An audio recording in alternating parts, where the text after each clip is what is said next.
Hello students, welcome to our YouTube channel Ronak Purani coaching. તો આજે આપણે જે ટોપિકની ચર્ચા કરવાના છીએ, બોર્ડ પર તમને દેખાય છે. શું નામ છે ટોપિકનું? નિયંત્રણ અને સંકલન. જે પ્રકરણ 7 છે, ધોરણ 10, નિયંત્રણ અને સંકલન. તો આ ટોપિકમાં આપણે મુખ્યત્વે બે વસ્તુની ચર્ચા કરવાના છીએ આ પ્રકરણની અંદર. જે છે એક છે ચેતાતંત્ર, બરાબર, અને બીજું છે અંતઃસ્ત્રાવો. એટલે કે તમે વર્ડ સાંભળ્યો હશે હોર્મોન્સ. તો હોર્મોન્સ નો મતલબ થાય અંતઃસ્ત્રાવ, રાઈટ? તો અંતઃસ્ત્રાવ વિશે આપણે પાછળના લેક્ચરમાં ચર્ચા કરીશું. આજે આપણે જોઈશું ચેતાતંત્ર શું છે, બરાબર. તો બોડીની અંદર ચેતાતંત્ર મુખ્યત્વે 3 ભાગોમાં વહેંચાયેલું હોય છે. ચલો, કયા કયા 3 ભાગોમાં વહેંચાયેલું હોય છે? તો જુઓ, મગજ, ઓકે, કરોડરજ્જુ અને ચેતાઓ.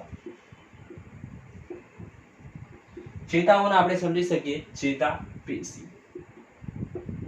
શું કહેવાય? ચેતાપેશી. તો આ મુખ્યત્વે 3 ભાગોનું બનેલું છે. શું? ચેતાતંત્ર. એ એક્ઝેક્ટ ક્યાં લોકેશન શું છે બોડીની અંદર એ તમને બતાવીએ.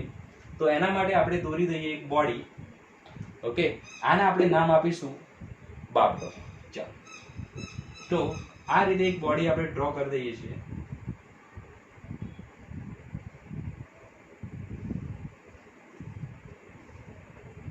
બરાબર. ચલો, તો આ એના હાથ છે.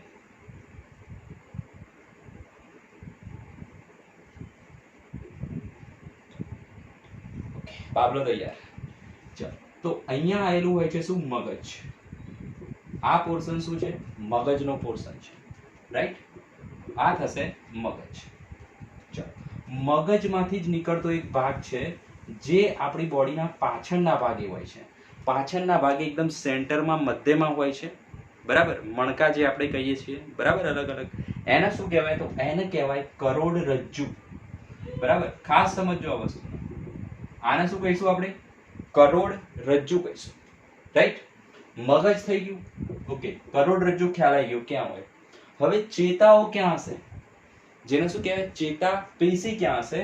તો ચેતાઓ જે રહી આ કરોડરજ્જુ, મગજમાંથી પણ નીકળતી હોય, બરાબર, કરોડરજ્જુમાંથી પણ નીકળતી હોય, અને આ રીતે બોડીમાં બધી જ જગ્યાએ શું હશે? ફેલાયેલું હશે. તો એને શું કહેવાય? ચેતાપેશી. મગજમાં પણ હોય, ઓકે, કરોડરજ્જુમાં પણ ખુદ હોય. દરેકે દરેક પોર્શનમાં શું હોય? ચેતાપેશી હોય. તો એને આપણે આ રીતે દર્શાવી દઈએ, ચેતાપેશી. તો આપણે જોયું આપણું ચેતાતંત્ર શાનું બનેલું છે? મગજ, સેન્ટરમાં આવેલું છે એ શું છે? કરોડરજ્જુ, અને પછી શું છે? ચેતાપેશી, રાઈટ? જો આ છે આપણું કરોડરજ્જુ. તો એક ઉદાહરણથી સમજીએ કે ચેતાતંત્ર કેવી રીતે કાર્ય કરે છે અને એનું ઇમ્પોર્ટન્સ શું છે આપણી બોડીની અંદર. ઓકે, તો માનો કે આપણે કોઈ જગ્યાએ જતા હોય, બરાબર, અને કોઈ રસ્તા પર પહોંચી અને અચાનક જ એ જે એરિયા રહ્યો એ જગ્યા પર દુર્ગંધ આવવા લાગે, બરાબર, તો શું થશે? તરત જ આપણે શું કરીશું? નખ આ રીતે દબાઈ દઈશું, રૂમાલ કાઢીને દબાઈ દઈશું. તો ગમે તે રીતે એ દુર્ગંધ અંદર જવા દઈશું નહીં. તો એક્ઝેક્ટલી પ્રક્રિયા થઈશું. તો એક્ઝેક્ટ પ્રક્રિયા એ થઈ કે આપણું જે નાક છે, બરાબર, એ નાકની અંદર શું આવેલું હોય છે? સંવેદના ગ્રાહીઓ આવેલા હોય છે. ખાસ સમજજો એ વર્ડને. શું આવેલું હોય છે? સંવેદના ગ્રાહીઓ આવેલા હોય છે. ઓકે, શું આવેલું હશે? સંવેદના ગ્રાહીઓ. ગ્રાહીનો મતલબ શું થાય? ગ્રહણ કરવું. શું ગ્રહણ કરશે? સંવેદના ગ્રહણ કરશે, બરાબર. તો નાકનું એક્ઝામ્પલ લીધું આપણે. તો નાક કઈ સંવેદનાને ગ્રહણ કરશે? તો ગંધવાળી સંવેદનાને. કેવી? ગંધની સંવેદનાને ગ્રહણ કરશે. સંવેદનાના ઘણા બધા પ્રકાર હોય જે આપણે હમણાં જ જોઈશું, બરાબર. તો અત્યારે આ સમજી લો. તો નાકમાં શું નાકના સંવેદના ગ્રાહીઓ શું કરે છે? સંવેદનાને ગ્રહણ કરે છે. કઈ સંવેદનાને? ગંધની સંવેદનાને. ઓકે, અને એ સંવેદનાને ક્યાં મોકલશે? તો એ સંવેદનાને મગજ સુધી મોકલશે, રાઈટ? અને એ મોકલવાનું કાર્ય કોણ કરે છે? તો એ મોકલવાનું કાર્ય કરે છે ચેતાપેશીઓ.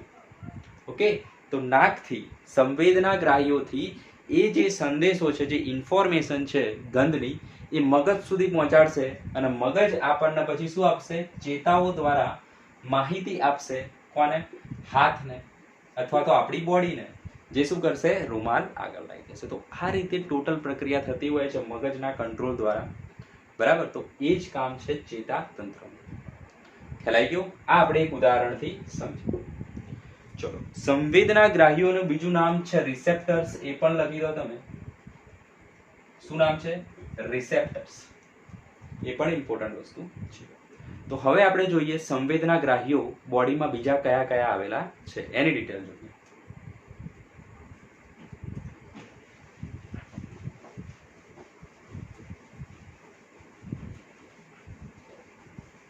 તો ટોટલ શરીરની અંદર 5 સંવેદના ગ્રાહીઓ આવેલા હોય છે. કેટલા? 5. તો 5 પરથી તમને ખ્યાલ આવવો જોઈએ કયા કયા છે. એક આપણે કીધું શું? નાક. તો બીજા કયા આવે સંવેદના ગ્રાહીઓ? આંખ, કાન, જીભ, ત્વચા, નાક. ચલો, તો સમજીએ સંવેદના ગ્રાહીઓ, જેને શું કીધું આપણે બીજું? રિસેપ્ટર્સ. ઓકે, તો સંવેદના ગ્રાહી અંગ પહેલા લખી દઈએ આપણે કયા કયા છે.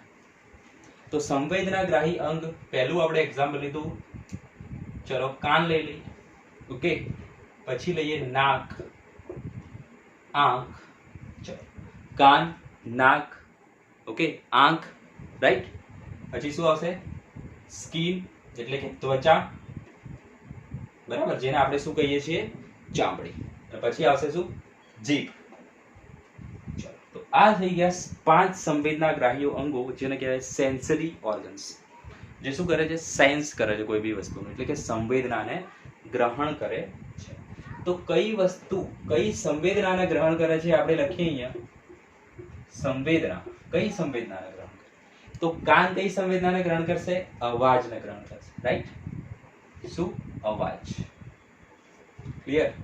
નાક કઈ સંવેદનાને ગ્રહણ કરશે? તો ગંધ. જેમાં બંને આવી જાય. શું આવી જાય? સુગંધ અને દુર્ગંધ.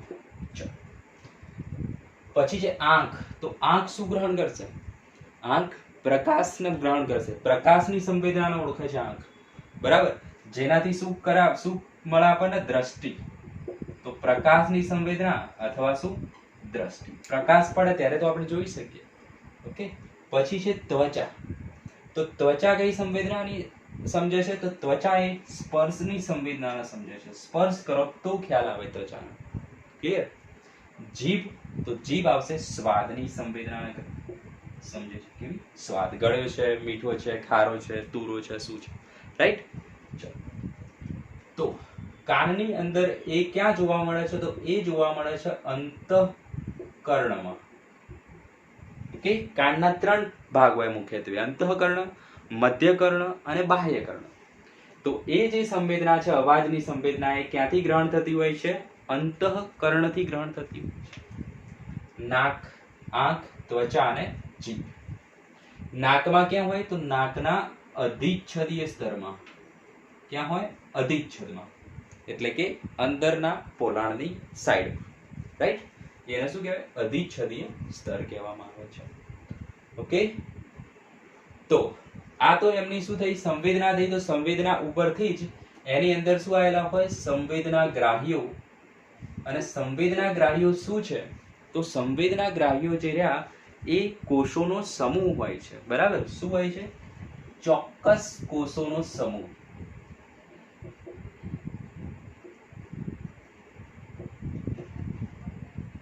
બરાબર, જે આ સંવેદનાને કેચ કરશે અથવા તો ગ્રહણ કરશે. તો કાનમાં આવેલા હોય એને કેવા કહેવાય? અવાજને ગ્રહણ કરે છે, એટલે કેવા કહેવાય એને? ઘ્રાણ સંવેદના ગ્રાહી. રાઈટ? શું કહેવાય? ઘ્રાણ સંવેદના ગ્રાહી. નાકમાં આવેલા હોય એવા કેવા કહેવાય? તો ગંધ સંવેદના ગ્રાહી. આંખમાં જે આવેલા હશે એને શું કહીશું આપણે? તો પ્રકાશ અથવા તો દ્રષ્ટિ સંવેદનાગ્રાહી કહી શકાય. દ્રષ્ટિ સંવેદનાગ્રાહી કહી શકાય, રાઈટ. ત્વચામાં જે આવેલા છે એને કેવા કહેવાય? સ્પર્શ સંવેદનાગ્રાહી. ઓકે, અને અહીંયા જે આવેલા છે એ કેવા હશે? સ્વાદ સંવેદનાગ્રાહી. તો ઇમ્પોર્ટન્ટ વસ્તુ છે અંગો અને એ કઈ સંવેદનાને ગ્રહણ કરે છે એ, અને સંવેદના ઉપરથી જ આના નામ છે, બરાબર. તો આને આપણે મિટાઈ દઈએ છીએ. ચલો, રિસેપ્ટર્સ કયા આવેલા હોય છે? તો એના નામ પરથી છે. ચલો, તો ખ્યાલ આવી ગયો કયા કયા સંવેદનાગ્રાહી અંગો છે. એક બીજા ઉદાહરણથી સમજીએ તો જ્યારે આંખ ઉપર એકદમ તીવ્ર પ્રકાશ પડે તો શું થાય? આંખ ઉપર એકદમ જોરદાર પ્રકાશ આવે તો આંખની કીકી તરત જ આપણે બંધ કરી દઈએ છીએ, બરાબર. તો આંખ ઉપર પ્રકાશ પડે, રાઈટ. તો આંખે શું કર્યું? પ્રકાશના જે સંવેદનાગ્રાહી અંગો હતા એ આંખે એને કેચ કરી લીધા અને પછી એ ફોટો પાડી મોકલી દીધો. ક્યાં? કરોડરજ્જુ અથવા તો મગજને. અને પછી ત્યાંથી સિગ્નલ આવ્યું કે ભાઈ તું આંખ બંધ કરી દે. તો એ જ પ્રક્રિયા છે, ચેતાતંત્રનું કામ એ જ છે, રાઈટ. તો આપણે ચર્ચા કરી ચેતાપેશીની. ક્યાં ચર્ચા કરી? ચેતાતંત્ર 3 ભાગોનું બનેલું છે: મગજ, કરોડરજ્જુ અને ચેતાપેશી. ચલો, બાબલો ફરીથી બનાવી દઈએ આપણે. તો આ થઈ ગયો, થોડોક નાનો બાબલો બનાવી દઈશું. ચલો, રાઈટ. મગજ, કરોડરજ્જુ, ચેતા. ઓકે. તો ચેતાકોષની વાત કરવી છે આપણે. કોની વાત કરવી છે? ચેતાકોષની. એટલા માટે આપણે તૈયાર કર્યો છે કોને? બાબલાને. ચલો, તો એના પહેલા એક વાત સમજો. સજીવ શરીરનો પાયાનો એકમ શું છે ભાઈ? કોષ, બરાબર. તો કોષ છે પાયાનો એકમ. કોષ ભેગા થઈને શું બનાવે? પેશી. પેશીઓ ભેગી થઈને શું બનાવે? અંગ. અને અંગ ભેગું થઈને શું બને ભાઈ? શરીર બને, બરાબર. આમ થતા જાવ એમ મોટું થતું જાય, સિમ્પલ ભાષામાં. તો કોષ ભેગા થઈને પેશી બનાવે છે. આપણે આને શું કીધું? ચેતાપેશી. શું નામ આપ્યું આને? ચેતાપેશી. તો ચેતાપેશી જે છે એ પણ કોઈ ચોક્કસ પ્રકારના કોષોની બનેલી હોવી જોઈએ, રાઈટ. તો એ જે ચોક્કસ પ્રકારના કોષોની બનેલી છે એનું નામ છે ચેતાકોષ. ખ્યાલ આવી ગયો? બોડીની અંદર ઘણા બધા કોષ આવેલા હોય છે, લાખો કરોડોની સંખ્યામાં. તો એ બધા કોષની ફિગર કેવી હોય છે? નોર્મલ આ રીતેની હોય છે. તમે બધા જાણો છો એ રીતે, રાઈટ. અહીંયા કણાભસૂત્ર હશે, ઓકે. બીજી બધી અંગિકા હશે, ગોલ્ગિકા હશે, લાઇસોસોમ હશે. ક્લિયર? આ હશે કોષ કેન્દ્ર અને આજુબાજુ હશે શું? કોષ રસ. ચલો, આ તો થઈ ગયું એક કોઈ બી કોષ. પણ આપણે વાત કરવાના છે ચેતાકોષ. તો ચેતાકોષ જે છે એ સામાન્ય કોષથી થોડોક અલગ છે. થોડોક નહીં, ઘણો બધો અલગ છે. ચલો, એની ફિગર જોઈએ. મોસ્ટ એમ્પ ફિગર છે એક્ઝામ માટે. કેવો હશે ચેતાકોષ? તો એ આ રીતે દેખાતો હોય છે.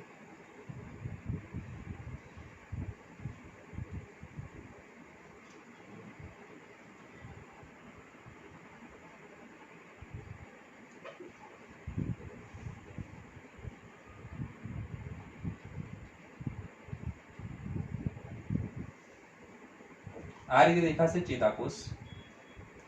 હવે આની જરૂર નથી, બરાબર. ખાલી બતાવ્યું આપણે કેવી રીતે અલગ પડે છે એ.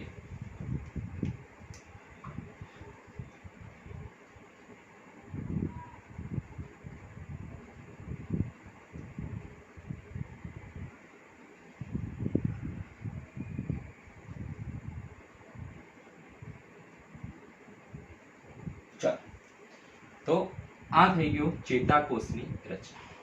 ઓકે. અહીંયા પણ આ રીતે વસ્તુ આવેલી હશે, અલગ અલગ તંતુઓ આવેલા હોય છે. તંતુ ટાઈપની રચના છે.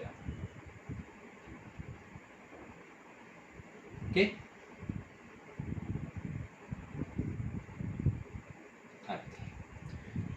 આ છે ચેતાકોષ. ઓકે. આ જે ભાગ દેખાય છે અહીંયા આવેલું હોય છે કોષ કેન્દ્ર. ઓકે. તો કોષ કેન્દ્રની આજુબાજુ શું હોય ભાઈ? બોલો. ચલો, કોષ રસ હોય.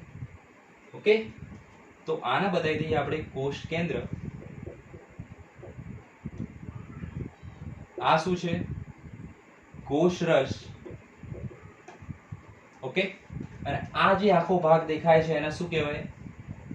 કોષકાય. બરાબર, આખો ભાગ જે છે એને શું કહેવાય?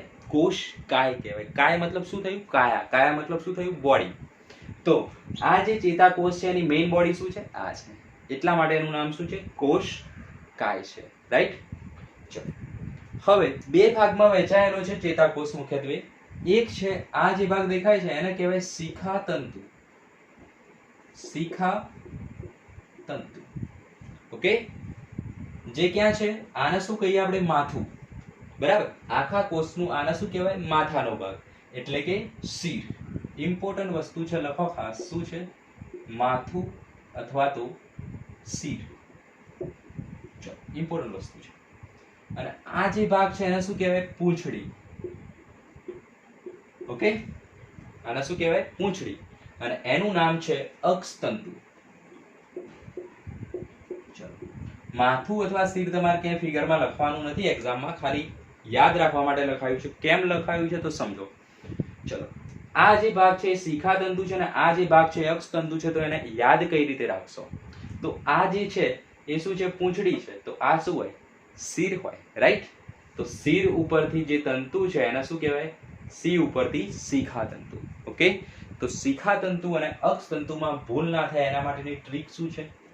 લખો અહીંયા. ટ્રીક શું છે?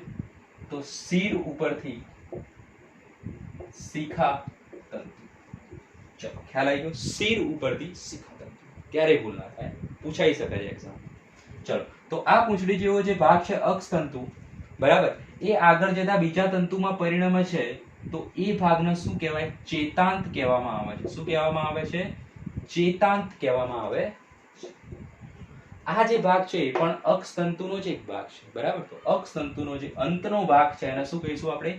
ચેતાંત કહીશું. તો કઈ કયા ભાગોનો બનેલો છે ચેતાકોષ? મેઇન પાર્ટ જુઓ, શિખાતંતુ, જે શિર પર છે, સી ફોર સી. આ જે ભાગ છે એને કહેવાય કોષકાય. કેમ? મેઇન બોડી છે, બોડી મતલબ કાયા. આ જે પૂંછડી જેવો ભાગ છે એને કહીશું આપણે અક્ષતંતુ. ઓકે, અને અક્ષતંતુ જ્યાં એન્ડમાં જે પરિણમે છે, જે નાના નાના તંતુઓમાં, એને કહીશું આપણે શું? ચેતાંત. તો આ આપણે જોયું ચેતાપેશી કયા કોષોની બનેલી છે? ચેતાકોષોની બનેલી છે. તો અહીંયા તો આપણે અહીંથી ઉઠાઈને એક કોષ બતાવ્યો, રાઈટ? પણ અહીં તો કેટલા કોષ આવેલા હોય? કરોડોની સંખ્યામાં.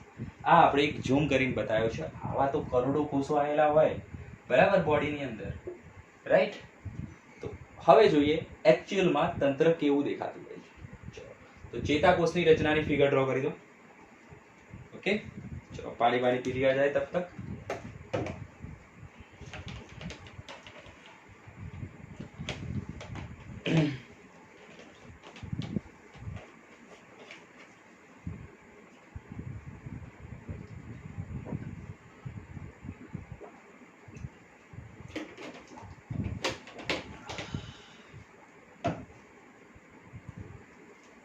चलो, वेलकम.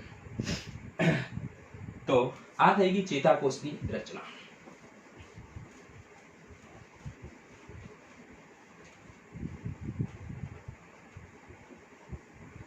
બાબલાનો હાથ હવે આપણે કાપી નાખીએ. શું કરીએ? બાબલાનો હાથ કાપી નાખીએ. ચાલો,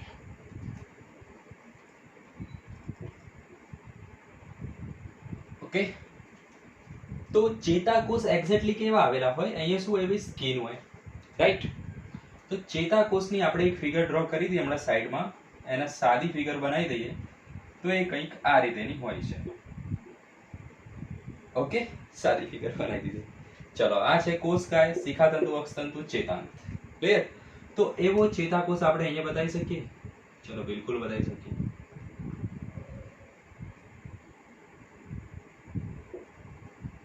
દેખાય છે? બરાબર, સમજવા માટે બતાવ્યું છે. એકચ્યુઅલમાં અહીંયા કરોડોની સંખ્યામાં હોય, આ રીતે બતાવવું લગભગ અશક્ય છે. ઓકે, પણ આપણે સમજવા માટે બતાવીએ છીએ. ચલો, તો ચેતાકોષ આ રીતે ગોઠવાયેલા છે અને બધા ચેતાકોષ ભેગા થઈને શું બનાવશે? ચેતાપેશી બનાવશે. આ રીતે ગોઠવાયેલા હશે, બરાબર.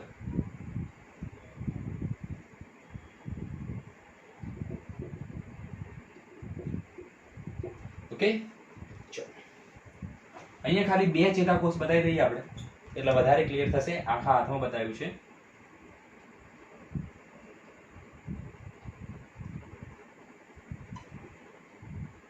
હમણાં જે ફિગર હતી એ પરફેક્ટ હતી. ચલો, એ ફિગરમાં આપણે આ વસ્તુ ના બતાવી દી હોય તો તમે બતાવી દેજો. આ વસ્તુ બતાવવી ખૂબ જ જરૂરી છે. નામની તમારે અત્યારે જરૂર નથી. 11th માં આવશે આનું નામ શું છે. ઓકે, પછી ફાઇનલી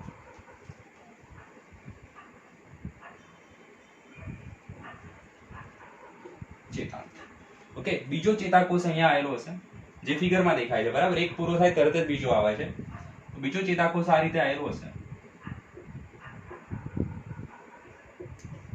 પગ બી કાપી નાખો. ચલો ભાઈ, તો શું આવશે અહીંયા? ચેતાંત. ઓકે, આ શું છે? અક્ષતંતુ, સોરી શિખાતંતુ. ઓકે, તો ધ્યાન આપો. આપણે વાત કરવા જઈ રહ્યા છીએ જેનું નામ છે ચેતોપાગમ. ઓકે, શું નામ છે? ચેતોપાગમ. જેનું બીજું નામ છે સાયનેપ્સ. યાદ રાખવાનું છે આ પણ નામ તમારે, સાયનેપ્સ. ઓકે, અથવા તો સિનેપ્સ પણ કહી શકાય. ચલો, તો એક ચેતાકોષનો આ જે ભાગ છે એ શું છે? શિખાતંતુ છે. ઓકે, આ જે ભાગ છે એ શું છે? અક્ષતંતુ. અને એનો કયો ભાગ? ચેતાંત. રાઈટ. અને આ જે ભાગ છે બીજા ચેતાકોષનો શું છે? શિખાતંતુ. તો આ બંને વચ્ચે જે અવકાશ છે એને કહેવાય ચેતોપાગમ. તો ચલો, ચેતોપાગમ એટલે શું? ઇમ્પોર્ટન્ટ વસ્તુ. એક ચેતાકોષના અક્ષતંતુના ચેતાંત અને બીજા ચેતાકોષના શિખાતંતુ વચ્ચેનો જે અવકાશ છે એને શું કહેવાય? ચેતોપાગમ કહેવામાં આવે છે. સિમ્પલ વસ્તુ છે, બરાબર. ફિગર પરથી ખ્યાલ આવી છે, બરાબર. એકની પૂંછડી અને બીજાનું માથું વચ્ચેનો જે અવકાશ છે એને શું કહીશું આપણે? ચેતોપાગમ કહીશું, એટલે કે સાયનેપ્સ કહીશું. ઓકે, સમજવા માટે યાદ રાખો, અહીંયા આગળ રસાયણનું સ્ત્રાવ થતો હોય છે. કોનો સ્ત્રાવ થતો હોય છે? ચેતા રસાયણનો સ્ત્રાવ થતો હોય છે. લખી દો વસ્તુ, ચેતા રસાયણનો સ્ત્રાવ થતો હોય છે. ક્યાં આગળ? ચેતોપાગમમાં, જે આપણે ચર્ચા કરીશું આગળ. ક્લિયર? તો આ ફિગર ડ્રો કરી દો ચેતોપાગમની રચના માટે, ઇમ્પોર્ટન્ટ છે. અહીંયા બતાવવું હોય તો ક્યાં આવેલું હશે? અહીંયા ચેતોપાગમ. આ શું છે? ચેતોપાગમ.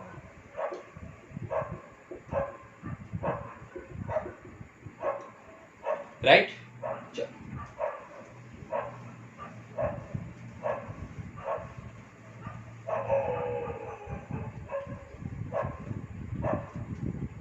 હવે જો, જ્યારે આપણો હાથ જે રહ્યો એ અચાનક જ કોઈ ગરમ વસ્તુનો અડશે, આપણને ખ્યાલ નથી. ઓકે, એવા ટાઈમે જ્યારે કોઈ ગરમ વસ્તુનો અડશે આપણો હાથ, તો આપણે તરત જ હાથને શું કરીએ છીએ? પાછો ખેંચી લઈએ છીએ, બરાબર. એ પ્રક્રિયા સમજીએ તો એક્ઝેક્ટલી થશે શું? તો આપણે જોયું એ પ્રમાણે ત્વચામાં શું આવેલા હોય? સંવેદના ગ્રાહીઓ આવેલા હોય. અને કયા સંવેદના ગ્રાહી આવેલા હોય? તો સ્પર્શ સંવેદના ગ્રાહી આવેલા હોય છે. શામાં? ત્વચામાં. તો એ શું કરશે? જે સ્પર્શની જે ઉત્તેજના છે, જે આપણે ઉષ્માની જે સંવેદના છે, રાઈટ, ઉષ્માની જે સંવેદના છે એને ગ્રહણ કરશે. કઈ સંવેદનાને ગ્રહણ છે? ઉષ્માની સંવેદના. કારણ કે આપણે કોને અડ્યા છીએ ભાઈ? ગરમ તપેલીને અડ્યા છીએ. ઓકે, તો ઉષ્માની સંવેદનાને ગ્રહણ કરશે, રાઈટ.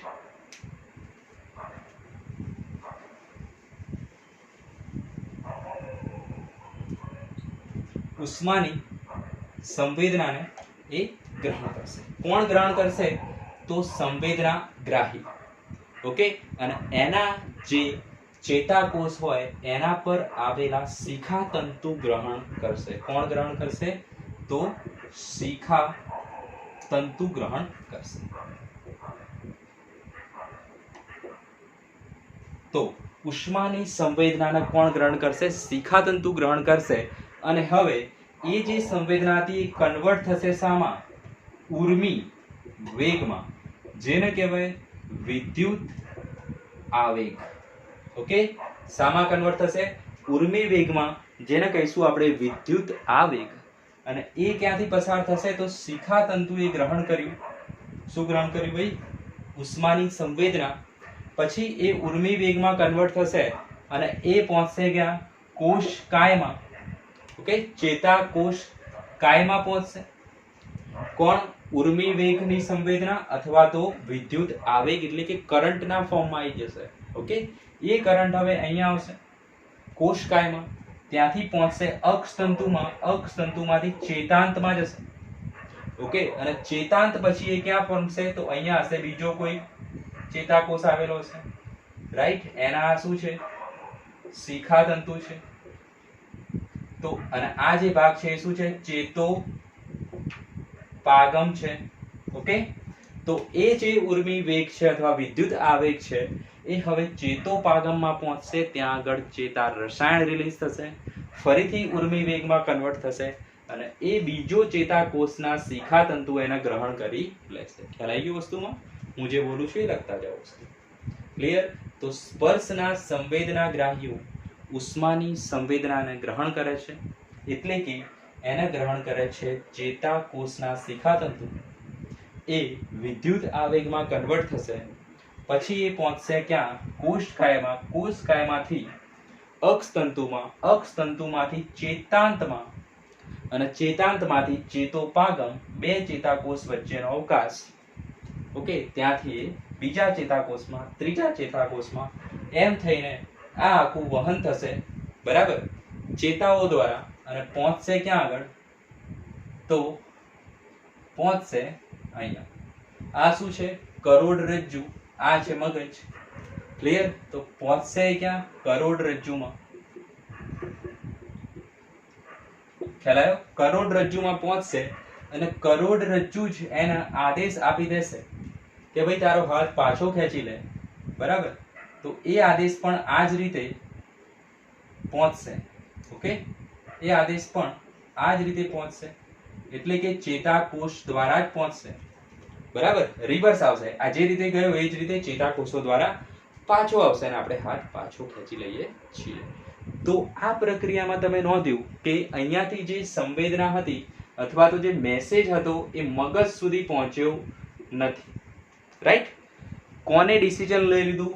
કરોડરજ્જુએ ડિસિઝન લઈ લીધું. મગજને પૂછવાની કોઈ તસ્દી લીધી નથી. ઓકે, તો એવી પ્રક્રિયાને કહેવાય પરાવર્તી ક્રિયા. ચલો, એવી પ્રક્રિયાને શું કહેવાય? પરાવર્તી ક્રિયા. ચલો, પરાવર્તી ક્રિયાનો મતલબ એવો થાય પોતાનું અસ્તિત્વ ટકાવી રાખવા માટે.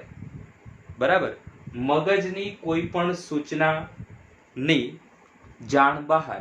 બરાબર, પોતાનું અસ્તિત્વ ટકાવી રાખવા માટે મગજની સૂચનાની જાણ બહાર જ કરવામાં આવતી જે ક્રિયા છે એને શું કહેવાય? પરાવર્તી ક્રિયા કહેવામાં આવે છે. ડિસિઝન કોને લઈ લીધું ભાઈ? કરોડરજ્જુએ લઈ લીધું ડાયરેક્ટ જ. બરાબર, અહીંયા સુધી પહોંચ્યા નથી. કેમ નહીં પહોંચ્યા? આપણી જોડે એટલો ટાઈમ નહોતો. બરાબર, અહીંયા તપેલીને આપણે અડી ગયા છીએ ભાઈ. બાબલો તપેલીને અડી ગયો છે. બરાબર, હાથ તરત જ લઈ લેવો પડે. જો અહીંથી મગજ સુધી પહોંચાડ તો અહીંયા એના વધારે ડેમેજ થઈ શકે. ક્લિયર? એટલા માટે આપણે તરત જ લઈ લીધું. એટલા માટે તો પરાવર્તી ક્રિયાને શું કીધું છે? અસ્તિત્વ ટકાવી રાખવાની ક્રિયા. મતલબ કે ઇમરજન્સી સિચ્યુએશન હતી આ.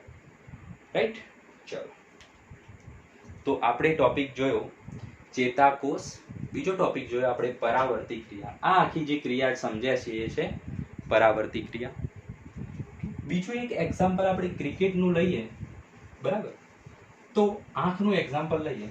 જ્યારે કેચ આવતો હોય છે ખેલાડી જોડે, બરાબર, ફિલ્ડર જોડે જ્યારે કેચ આવતો હોય છે ત્યારે આંખ શું કરે છે? આંખના જે સંવેદનાગ્રાહીઓ છે, જે કયા છે? દ્રષ્ટિ સંવેદનાગ્રાહીઓ, એ એનો ફોટો પાડી લેશે. રાઈટ? ફોટો પાડી મગજને મોકલશે. મગજ શું કહે છે એને?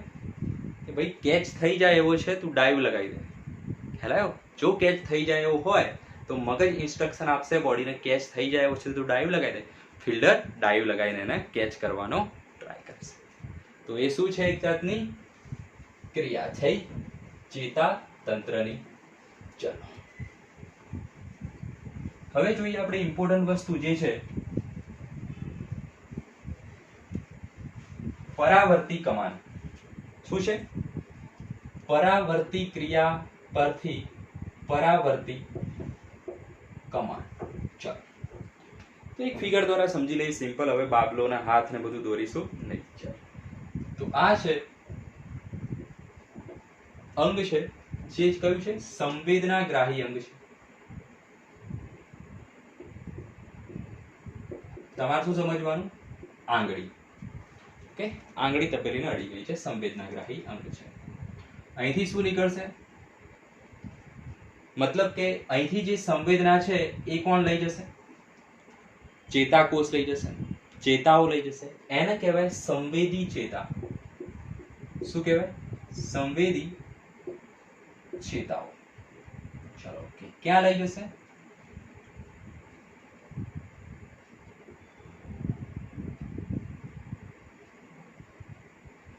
આ રીતેની થોડીક ફિગર દેખાતી હોય છે કરોડરજ્જુની, તો આપણે એ રીતે બતાવવાનો ટ્રાય કરીએ છીએ. ચલો, ક્યાં લઈ જશે? કરોડરજ્જુમાં લઈ જશે. ઓકે, અને કરોડરજ્જુમાં અહીંયા એક કેન્દ્ર આવેલા હોય છે જેનું નામ છે સંવેદી કેન્દ્ર. તો જે સંવેદના આવી, સંવેદી ચેતાઓ એને કરોડરજ્જુ સુધી લઈ ગઈ, બરાબર. એને એક્સેપ્ટ કોણ કરશે? સંવેદી કેન્દ્ર એક્સેપ્ટ કરશે અને એને મોકલશે ચાલક કેન્દ્ર સુધી. ચાલક કેન્દ્ર સુધી મોકલશે. એ પણ ક્યાં આવેલું છે? કરોડરજ્જુમાં આવેલું છે. પછી જે ચેતા બહાર આવશે એને શું કહેવાય? પ્રેરક ચેતા કહેવામાં આવે છે, જેનું બીજું નામ છે ચાલક ચેતા. બરાબર. અને અહીંયા જે અંગ હશે એ શું છે?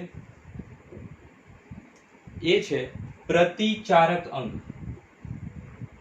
પ્રતિચારક અંગ. ચલો સમજો. અહીંયા છે તપેલી, જે તમારે ફિગરમાં ડ્રો નહીં કરવાની, આપણે ખાલી સમજવા માટે મૂકીએ છીએ. ગરમ તપેલી. ચલો, ગરમ તપેલીના આંગળી અડી ગઈ, રાઈટ. સંવેદના પહોંચી સંવેદી ચેતામાં, અહીંયા પહોંચી. ઓકે, કરોડરજ્જુ સુધી પહોંચી ગઈ, રાઈટ. કરોડરજ્જુના સંવેદી કેન્દ્ર એક્સેપ્ટ કરે છે, ચાલક કેન્દ્ર સુધી મોકલે છે અને ત્યાંથી પ્રેરક ચેતા એને લઈ જાય છે. મતલબ શું? તો કરોડરજ્જુ શું કરશે? આપણા હાથ જે છે એના મસલને પ્રેરશે. શાના માટે? ખેંચવા માટે, રાઈટ. મસલ્સને અથવા તો સ્નાયુને હાથ પાછો ખેંચવા માટે પ્રેરે છે, માટે એનું નામ શું છે? પ્રેરક ચેતા. યાદ રહેશે હવે? ચલો, અને આપણે શું કરીએ છીએ? ખેંચીને પ્રતિકાર કરીએ છીએ. એટલા માટે એ જે મસલ્સ છે એને શું કીધું? પ્રતિચારક અંગ કીધું, રાઈટ. સ્નાયુ, હાથના સ્નાયુ શું કીધું એને? પ્રતિચારક અંગ કહેવામાં આવે છે. તો ખ્યાલ આવી ગયો આટલી વસ્તુમાં? તો આ જે આખી રચના બની એ કેવી રચના છે? એક કમાન જેવી રચના છે. આ એક ધનુષ સમજી લો તમે, બરાબર. તો ધનુષની જે રચના થાય છે એને શું કહેવાય? કમાન કહેવામાં આવે છે. અને આ પણ રચના એક કેવી છે? કમાન ટાઈપની રચના છે, એટલે એને શું કીધું? પરાવર્તી કમાન કહેવામાં આવે. તો ખ્યાલ આવી ગયો આખી વસ્તુમાં? પરાવર્તી ક્રિયાની અંદર મગજનો કોઈ રોલ હોતો નથી. મગજ ભાગ ભજવતું નથી. આ વસ્તુ લખી લો. ક્લિયર? કરોડરજ્જુ જ પોતાનું ડિસિઝન લઈ જશે. તો આજના લેક્ચરમાં આપણે ચર્ચા કરી ચેતાતંત્ર શાનું બનેલું છે, ચેતાકોષ કેટલું અલગ છે એ જોયું, બાબલો જોયો, અને પરાવર્તી ક્રિયા જોઈ, અને પરાવર્તી કમાનની પણ ફિગર આપણે જોઈ લીધી. ચલો, તો ખ્યાલ આવી ગયો હશે. બીજું જોઈ લો, એક લાસ્ટ વસ્તુ રહી ગઈ છે. આ જે છે સંવેદી ચેતાઓ એ એન્ટર થઈ રહી છે, એટલે એને કેવી કહેવાય? અંતઃગ્રાહી ચેતાઓ. ઓકે, બહાર આવી રહી છે તો આ ચેતાઓને કેવી કહેવાય? બહિર્ગામી ચેતાઓ.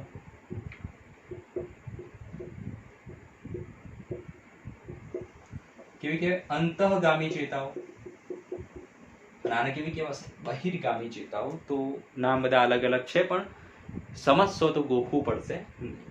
ચલો, ખ્યાલ આવી ગયો? તો નેક્સ્ટ લેક્ચરમાં મળીએ મગજની રચના સાથે. ત્યાં સુધી બાય. ઓકે, અને આ વિડીયો તમને તરત જ મળી રહે, નવા વિડીયો જે પણ અપલોડ કરવું તરત જ મળી રહે, એના માટે તમે ચેનલને સબસ્ક્રાઇબ પણ કરી શકો.